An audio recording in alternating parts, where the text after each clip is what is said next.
2019. Hi guys, it's Little Kansas Kitty and I welcome you back to my journey. I had the RNY gastric bypass surgery on June 25th, 2018. So this marks my 27-week post-op update. That is just a little over 6 months. I started off my high weight at 238 pounds. I'm 5'6". I'm 38 years old, and last week I came to you and I weighed 149. That week I lost 4 pounds, 4 crazy pounds. I felt like it was because I shocked my system and I had some rest and I had some treats. Well, I continued on with my shock theory, and I gained this week. Today I weigh 151, and so that's a 2-pound gain, and I take full responsibility for my failure. So it is my time of month, so just a tiny little excuse for that, but let me tell you, I continued on with the treats, and I didn't listen to my own advice that I've been given, and I have never ever had a week that I've gained through this entire process. I've never had a week where I even just maintained through this entire process. I've always dropped every single week. The third week stall, I did have the stall, but I still lost like half a pound that week.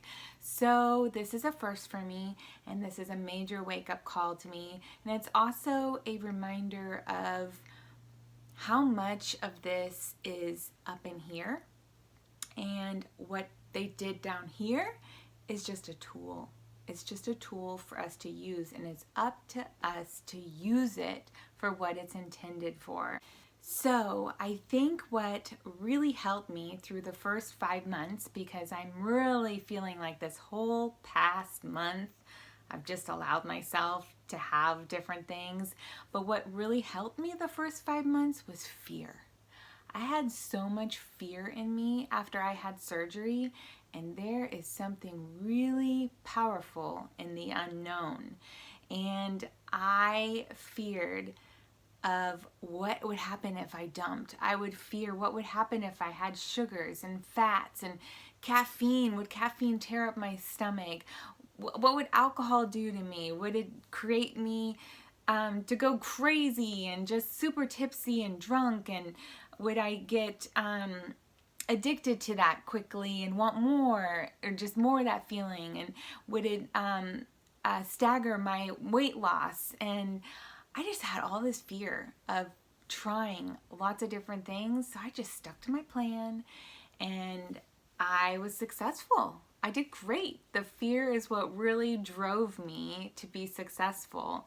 It wasn't until about 5 months post-op that I decided to experiment. I experimented with pretty much mostly sugars. I'm still kind of afraid of like starchy carbs and stuff, because I've heard they swell in your pouch, and so that is a good fear that I'm going to hopefully hold on to for a bit longer, because I haven't had any rice or pasta or bread or tortillas or chips or anything like that. But I have learned that by experimenting with various sugars, that my body can handle quite a bit.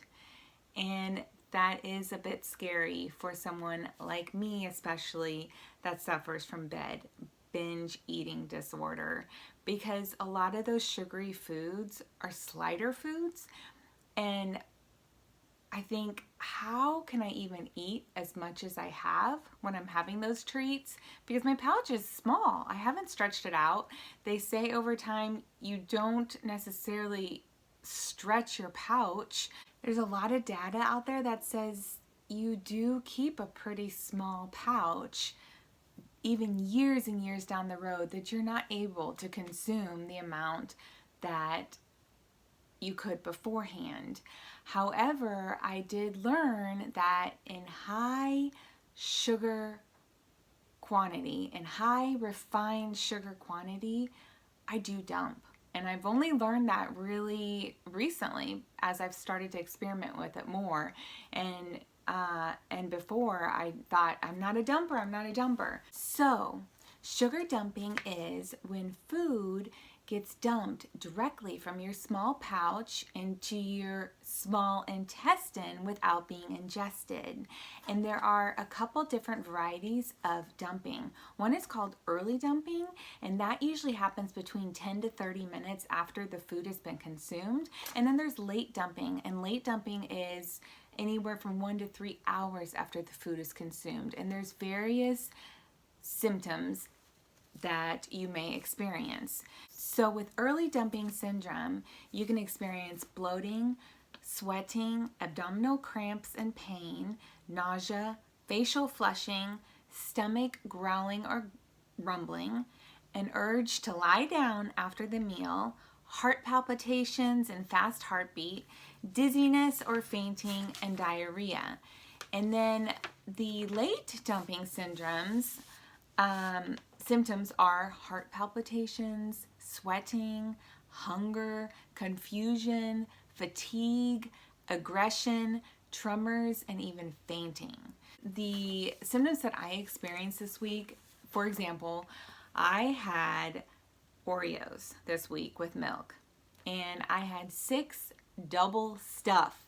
Can you believe that? That's embarrassing. I had 6 double stuffed Oreos. That's like so old me, but it definitely, some of that binge eating disorder kicked in, where that feeling of I've already started, I'm just going to continue. I've already blown it, I'm just going to continue. And that's all up here. That is something that I'm going to struggle with forever, and I'm going to reel it back in. I promise you, I'm going to reel it back in, because I want to get control over this so badly. So anyway, what I did is I drank it with milk, and I hadn't had very much milk, and we do carry 2% milk in the home. It's what my kids like to drink, and I pretty quickly afterwards felt immediate need to lie down. I started getting really sweaty and hot, really hot, and I'm cold all the time. And the biggest problem that I experienced was bloating. So that is basically this food that didn't get digested just gets dumped into your small intestine and causes it to swell and bloat in there. And it was so uncomfortable, to the point where, trying to get up and walk around was painful. It was just uncomfortable, and it lasted for a few hours. So dumping is not fun, and it should teach me and you not to eat those bad foods. But we do it. I don't know why we forget. We forget how freaking bad we feel when we dump on foods, and we remember only the little sweet high that we got off the sugar, which causes us to do it again. But I imagine that enough dumping experience will teach you stay away from those foods. And honestly, I don't want to get near Oreos or milk right now. That was an awful feeling. So yes, I guess it did help that I did dump on that. I did experiment with a couple other sugary things later in the week, and similar symptoms: very fatigued, very tired. And I did have another one where I did feel that bloating feeling, and that bloating feeling is pretty uncomfortable. So I'm telling myself right now, stop it, because I'm going to report back a loss next week to you, and I'm going to report back next week that I have done amazing and that I am back on track, because it is time. My 2019 is getting started a little slow, and it's time. So I'm going to do it. I promise you. What I did also learn is that how sugar, just beginning to add sugar into my body, how it affects, like what you put in really affects the outside of you. And not having had sugar for so long, I know Rachel with On My Way Down touched on this in her last video, and I was planning on talking about it too, is that I have been having a really great clear complexion and skin, and in the recent weeks I've had some little breakouts, and I hadn't really had that for 5 months and 5+ months. And so, what you put in shows on your skin on the outside. And when you're eating clean and you're drinking and hydrating, you just have that radiating skin, and I want that back again. A couple weeks ago, I did have my 6-month follow-up, and a few things that I failed to report back that I wanted to just discuss on real briefly was that I had my labs taken and they all looked awesome. So I'm going to go ahead and link in the description box a video that I did a few weeks back, which vitamins I take, and I did great. I passed on all of my levels. Everything looked great. My vitamin D3 was just a teeny bit high. I take vitamin D3 5000, a tablet that dissolves, and it was just a little high. So my surgeon's office said, finish off the bottle that you have and then switch to vitamin D3 4000. So just one minor change. Otherwise, everything was an awesome range. So for some of you newbies out there that are getting ready to have surgery, and whichever bariatric surgery you decide is best for you, remember that bariatric surgery is just a tool. Weight loss success depends on a lot of other factors, such as nutrition, exercise, behavior modification, and much more. My surgeon's office at my 6-month follow-up, I was, roughly around 12, 13, 14 pounds, I think, towards goal on their scale. And my surgeon's office, I talked to them about wanting to do 3 times a week strength training in the new year. And they said, that's it.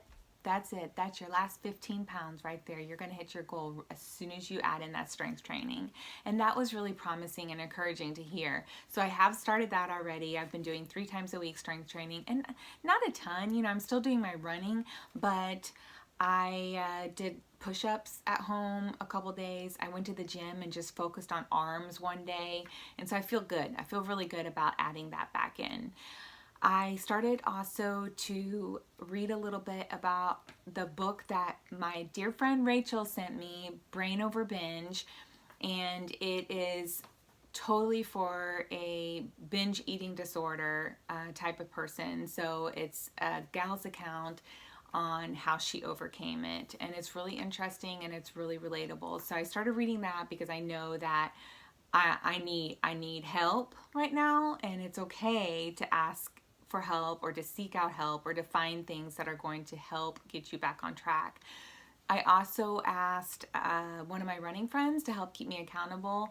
It was my day off of running, and I told her I wanted to go to the gym that morning. And I said, you're going to keep me accountable. I'm telling you right now that I'm not going to lay in bed tomorrow morning, but I'm going to get up and go to the gym. And sure enough, I wanted to lay there so badly. It was my day off on Friday. And I was like, no. I told her I was going to the gym. And so I went to the gym. I did my workout. I got back. I texted her and I was like, thank you. I went to the gym. And she was like, good job, girl. Yay. It's good to get those kudos. Also, I have asked Rachel from On My Way Down, you are my popular person during this video today, to send me a gold star. If I stick to my plan just today, at the end of the day, if I stick to my plan and I don't have any cheat snacks or anything, I have all my ounces of water and everything that I ate, that I'm going to report back to her, and she is going to send me a gold star emoji, and I'm going to get that star. I know it. I'm going to get that today. And that's all you need. You just need a few good days of, sticking to your plan, and you're off again. You're doing good again. Also, I did start my diet bet this week.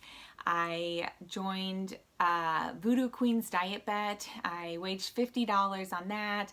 I need to get to 146 pounds by the end of the month. So right now I have 5 pounds to go to lose, which is a lot at this place where I'm at, because I am at a healthy BMI already, and weight loss is a lot slower. But I'm going to try. I'm going to do my best. I'm going to do my best, and it's going to help kind of drive me forward through the month of January. I have 5 weeks left of marathon training, and I'm getting super excited to go to Phoenix, Arizona in 5 weeks and run my first full marathon since surgery, and also since 3 years ago. I haven't run one for 3 years, so I'm super excited about that. We're going to face challenges over and over with this disease, and this surely has been my month of them. However, I have no regrets of this surgery. I have come so incredibly far in this short amount of time, and I'm so proud. I'm so proud that I've lost as much weight as I have. You know, I'm just a little over 10 pounds away from goal. And I remember before surgery struggling immensely with my weight and essentially feeling helpless and hopeless, and that I was trapped in a weight gain cycle. I had tried and attempted numerous diets and continued to fail, and in the end I continued to gain weight.